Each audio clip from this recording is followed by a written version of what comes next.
Ça y est, c'est officiel, le Maroc dépose sa candidature aux côtés du Portugal et de l'Espagne.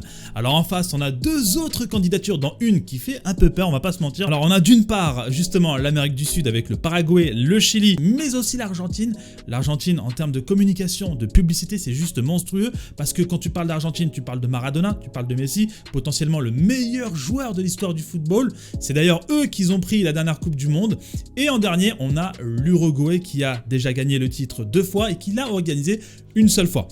Alors, ce dossier est composé donc de 4 pays, donc forcément ça va peser très lourd dans le dossier, alors que de l'autre côté, on a 2 autres candidatures, donc dans celle du Maroc qui est représentée par 3 pays, et la dernière qui est encore en réflexion par l'Arabie Saoudite, l'Égypte et la Grèce. Alors cette candidature me fait moins peur parce que bon, même si l'Arabie Saoudite a fait forte sensation lors de la Coupe du Monde au Qatar, il ne faut pas oublier que si l'Arabie Saoudite demain doit organiser une Coupe du Monde, ça se déroulera en hiver, comme ce fut le cas pour le Qatar. Et vous le savez, hein, je pense que c'est pas un secret, mais cette Coupe du Monde a été tellement critiquée pour cela. Donc est-ce que ça va se reproduire? Honnêtement, je pense que ça va jouer en défaveur de ce dossier. Donc pour moi, il y a 2 dossiers qui ressortent du lot forcément. Donc le Maroc, le Portugal et l'Espagne avec la candidature des 4 pays sud-américains. Mais voilà, dans cette vidéo, je vais vous présenter 3 points forts qui justement joueront en faveur du dossier Maroc, Portugal, Espagne. Alors, premier point, ces pays sont des pays plus ou moins voisins. Donc, il n'y a pas de haute distance, il n'y a pas de grande distance. Donc, forcément, quand en phase de poule, il y aura différentes équipes à jouer et que ces matchs se joueront sur différents pays, vu que la distance sera moindre, ça va jouer en faveur du dossier.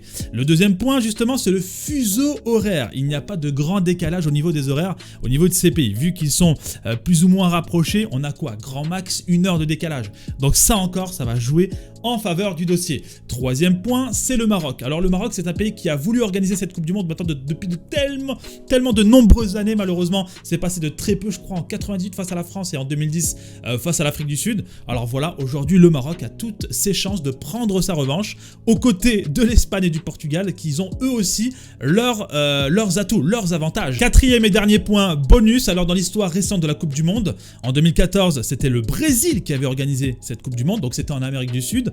En 2026, ce sera en Amérique du Nord avec le Mexique, les États-Unis et le Canada.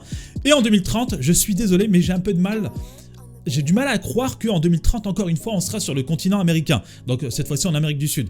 Je pense que il faudrait, comment dire, il faudrait faire croquer d'autres pays, d'autres continents. C'est le but même d'une Coupe du Monde. Une Coupe du Monde, c'est un événement qui réunit le monde, tu vois. Les différentes origines, différents pays aux 4 coins du monde. Et pas dans un seul coin du monde, tu vois. Il ne faut pas que l'Amérique ait le monopole, justement, de l'organisation de cette Coupe du Monde. Donc je pense que le fait que dernièrement, sur ces dernières années, le fait que l'Amérique a eu le droit d'organiser donc aussi en 2026 cette Coupe du Monde, je pense que ça va jouer en faveur justement du dossier marocain, puisque dans ce dossier, il ne faut pas oublier, on a 2 continents, on a l'Afrique et l'Europe. L'Europe qui a été représentée en 2006 avec l'Allemagne et en 2010 pour l'Afrique avec l'Afrique du Sud. Donc je pense qu'il est plus que temps que l'Afrique puisse récupérer une autre organisation de Coupe du Monde. Bref, cette vidéo se termine là. Alors voilà, c'est pas encore gagné. Je vous ai donné des points positifs, mais forcément, il y a aussi des points positifs de l'autre côté. Et la candidature qui me fait vraiment peur, c'est celle qui représente les pays d'Amérique du Sud. Donc à voir, à suivre. Dites-moi ce que vous en pensez dans les commentaires. D'ailleurs, j'en profite pour faire passer un petit message, mais si jamais vous êtes amoureux de football, de cette équipe marocaine et que vous connaissez des personnes qui sont justement dans votre entourage et qui aiment le football marocain, le Muntakhab, n'hésitez pas à partager ma chaîne, à liker, à commenter, à vous abonner justement, puisque normalement il devrait y avoir au moins une vidéo par semaine concernant les joueurs marocains mais aussi l'équipe nationale marocaine. Donc voilà, si vous voulez des informations, vous êtes au bon endroit. Bref les gars, je vais couper là, prenez soin de vous, c'était Roro, peace.